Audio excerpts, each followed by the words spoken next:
Hey guys, so I want you to see something. We just now put up this little structure to help our crazy cucumbers have somewhere to climb. And in just like a month and a half, look at this. Look what God does. New flower, new cucumber. Look at those guys. The miracle of it all. This is one of the best parts. Look at these intricate little structures. So let's look at one of these. Yeah, here's one of the best. Look at that. Here, let me do. Look at that. So I wanted to make a little observation here. Look at this sky right here. Oh my goodness, so beautiful. Oh, look at that. God's amazing. God's amazing. So, as we're trying to figure out what Feast of Weeks is all about, if we go back to Leviticus 23, the heart of it is harvest, that when you gather in your harvest. So let's go over to scripture here, and we're going to read Leviticus 23, and I wanted to look at something. So when we go to verse 5, you could see verse 4, these are the Lord's appointed times, holy assemblies which you must proclaim at their appointed time. And then it begins in verse 5 with Passover and unleavened bread. So look at this. Verses 5 through 8 are unleavened bread and Passover.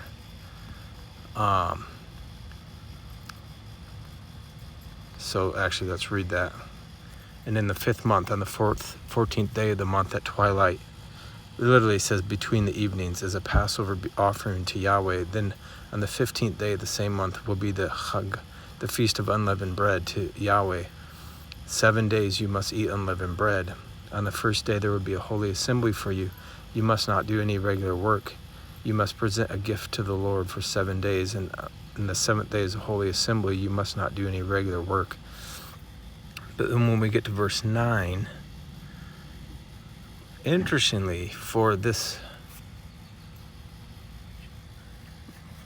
hey buddy, for this much less recognized feast, Passover gets 5, 6, 7, 8, 9, or maybe only 8, 4 to 5 verses.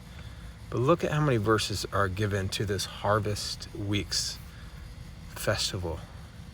Look at this. The presentation of first fruits. Verse 9, and the Lord said to Moses, speak to the Bnei Israel and tell them, when you enter the land that I'm about to give to you, and you gather in its harvest.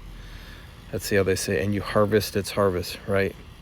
So right there, it says, Ki tavo el haaretz, when you enter the land, shani notin lachem, which I shall give to you, uketzartem et ketzirah, and you harvest her harvest. Hers, the lands, I think. The land's harvest. V'havetem et omer reshit ketzirchem el hakohen, and you shall bring in, or when you bring in the omer, the sheaf, the first sheaf of your harvest, of your ketzir, to the priest. And then in verse 11, we can keep, I guess I was on the internet version, but, and he must wave, and he shall wave the sheaf before the Lord to be accepted for your benefit on the day after the Sabbath. The priest is to wave it. That is a big dispute right there between the Pharisees and Sadducees, what day it began.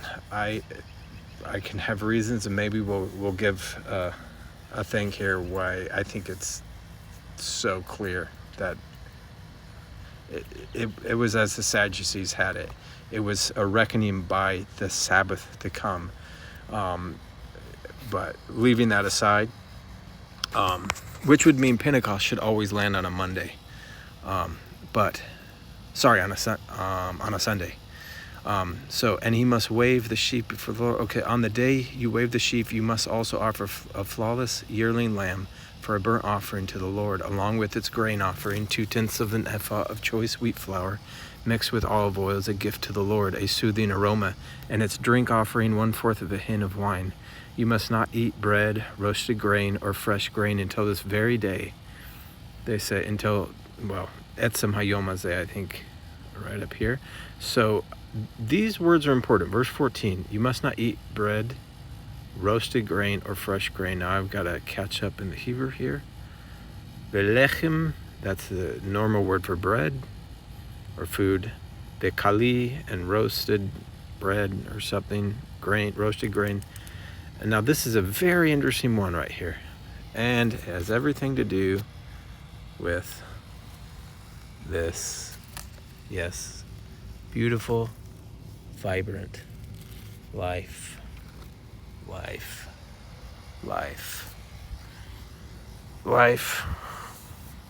Hello. Let's just have a little of you.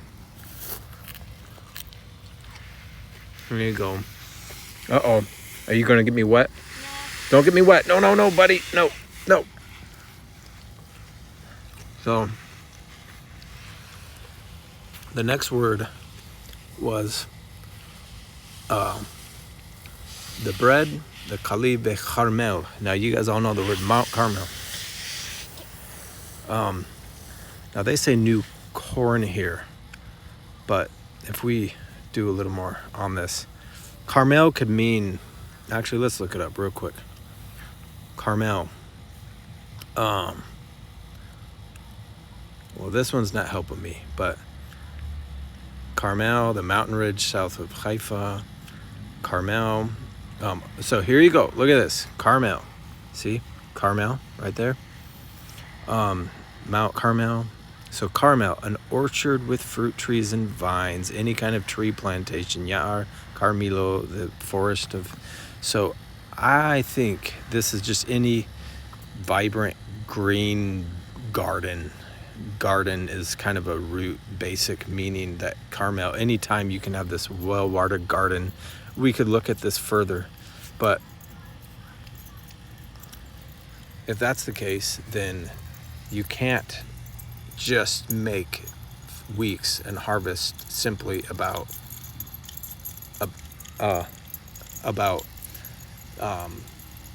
grain and barley. It's not just about that. Now, that was the main harvest, I guess, in Israel. But the other ones mattered too, remember? They wanted leeks and garlic and all that kind of stuff. I think the main point was, you go back to Genesis 1, God gave the green herb for mankind to live, to live by. And that fruit of the ground, that we would give thanksgiving to God. It's at the root of the meaning is that there's a thanksgiving for the absolute miracle. The miracle of this. A month and a half ago was a tiny bush way less than this. This thing has gone like a forest, an absolute forest. Every year, the miracle of, look at that sky, the miracle of this. So back to this. Even though they called it fresh grain, I'm gonna call right here, Carmel, lechem, kali, and roasted grain and Carmel. I think that could be a more general, your gardened greens, etc. You shall not eat any of these ad etzem hayom hazeh, until this very day, until you bring the offering of your God. This is a perpetual statute throughout your generations in all the places where you live. And then the Feast of Weeks, you must count for yourself 7 weeks from the day after the Sabbath, from the day you bring the wave offering sheaf. They say must be complete weeks. That's pathetic. 7 Sabbaths they shall be. Here, let's look at the Hebrew right there. Verse 15. Isfartim, right here. And you shall count for yourselves lachem mimocharat Shabbat, on the day after the Sabbath. Miyom havi achim et omer hatenufa, when you bring the omer, the sheaf of waving, and it says you shall count right here. Sheva Shabbatot temimot, 7 Sabbaths temimah, complete whole Sabbaths, 7 whole Sabbaths. This is Tihena. They shall be 7 whole Sabbaths. Ad mimocharat Shabbat, until the day after the Sabbath, Hashvi'it, the 7th Sabbath. I won't go into it further, but I think I don't know how you can. To me, this almost forces you to say the beginning of this count was a Sabbath, and you count 7 Sabbaths, and then the day after that Sabbath is 50 days. Otherwise, it wouldn't add up to 50 days. You wouldn't have 7 complete. We'd have to go on a chart. That's my thought. So anyways, but that's a side issue. And then you must count 50 days until the day after the 7th Sabbath, and then you must present a new grain offering to the Lord. From the places where you live, you must bring 2 loaves of bread for a wave offering. They must be made from 2/10 of an ephah of fine wheat flour, baked with yeast, as first fruits to the Lord. That word is bikurim. So let's see. Te'afenna bikurim.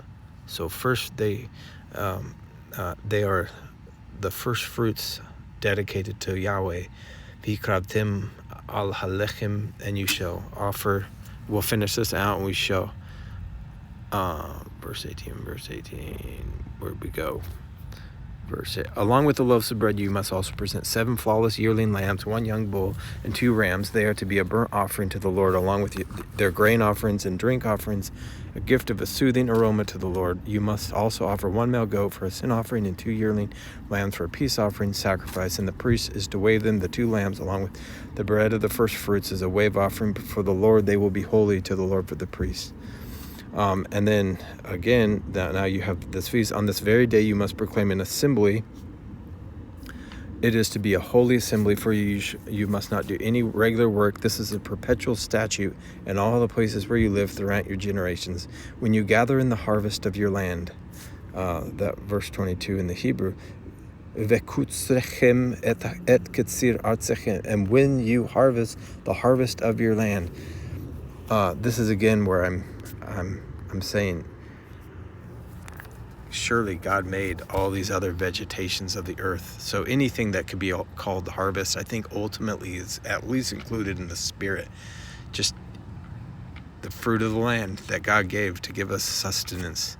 So, Bekutzrechem, when you harvest the harvest of your land, you lo techale pe'at sadcha, you shall not finish off the corner of your field, but when you harvest. I'll keep reading the net here. And you must not gather up the gleanings of your harvest. You must leave them for the poor and the resident foreigner. I am Yahweh, your God. There we go. So, peace out. Day 2 of Feast of Weeks. God bless.